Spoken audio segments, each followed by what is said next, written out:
মাত্র ৩২,০০০ টাকা বেতনে চাকরি হয়েও যেন আলাদিনের চেরাগের দেখা পেয়েছেন মোহাম্মদ শহীদুল্লাহ। জাতীয় গৃহায়ণ কর্তৃপক্ষের গত ১৫ বছর ধরে মাস্টার রোল বা অস্থায়ী ভিত্তিতে অফিস সহকারী হিসেবে কর্মরত এই তৃতীয় শ্রেণীর কর্মচারী এখন কোটিপতি।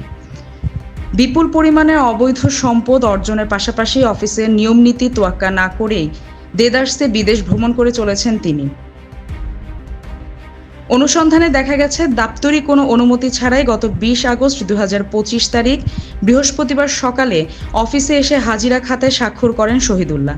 এরপর অফিস থেকে বেরিয়ে সরাসরি বিমানবন্দরে চলে যান এবং সহকর্মী তাজুল ইসলামকে নিয়ে নেপাল ভ্রমণে বের হন। শুক্রবার ও শনিবারের সরকারি ছুটি মিলিয়ে তিনি নেপাল ঘুরে আসলেও রহস্য রয়ে গেছে তার হাজিরা নিয়ে। প্রশ্ন উঠেছে, একজন কর্মচারী দেশের বাইরে থাকা অবস্থায় কিভাবে হাজিরা খাতায় তার উপস্থিতি নিশ্চিত হলো? এটি কি তার ব্যক্তিগত প্রভাব নাকি অফিসের বড় কোনো অসাধু চক্রের যোগসাজশ, তা নিয়ে তৈরি হয়েছে ধোঁয়াশা। শহীদুল্লাহর জীবনযাপন যে কোনো উচ্চপদস্থ কর্মকর্তাকেও হার মানায়। সরকারি নিয়ম অনুযায়ী তার জন্য বরাদ্দকৃত কোয়ার্টারটি তিনি অবৈধভাবে অন্যের কাছে ভাড়া দিয়ে রেখেছেন। নিজে বসবাস করেন পাশেই কেনা ১,২২২ স্কোয়ার ফুটের এক বিলাসবহুল ফ্ল্যাটে। সরকারি চাকরিজীবী হিসেবে নিজের নামে সম্পদ করলে আইনি জটিলতা হতে পারে ভেবে কৌশলে সব সম্পদ করেছেন স্ত্রী মোর্শেদা বেগমের নামে। অথচ তার স্ত্রী একজন সাধারণ গৃহিণী। রূপনগর ৪০ নম্বর রোডের একটি বাড়ির পার্কিং সহ আস্ত একটি ফ্লোরও মোর্শেদা বেগমের নামে কেনা হয়েছে। একজন গৃহিণীর এত টাকা পাওয়ার উৎস নিয়ে জনমনে নানা প্রশ্নের সৃষ্টি হয়েছে।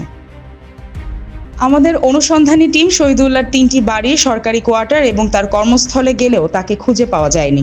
এমনকি মুঠোফোনেও তার সাথে যোগাযোগ করা সম্ভব হয়নি। জানা গেছে তিনি শুধুমাত্র তার ঘনিষ্ঠ সহকর্মী সুফিয়ার সাথেই যোগাযোগ রক্ষা করেন। সুফিয়ার মাধ্যমে তার সাথে কথা বলার চেষ্টা করা হলেও কোনো সাড়া মেলেনি। জাতীয় গৃহায়ণ কর্তৃপক্ষের ঊর্ধ্বতন কর্মকর্তাদের সাথে মুঠোফোনে যোগাযোগ করা হলে তারা কেউ ফোন রিসিভ করেননি। এখন দেখার বিষয়, প্রভাব খাটিয়ে হাজিরা খাতায় স্বাক্ষর করে বিদেশে ভ্রমণের এই জালিয়াতি এবং পাহাড়সম অবৈধ সম্পদের দায়ে অভিযুক্ত শহীদুল্লাহর বিরুদ্ধে কর্তৃপক্ষ শেষ পর্যন্ত কী পদক্ষেপ নেয়।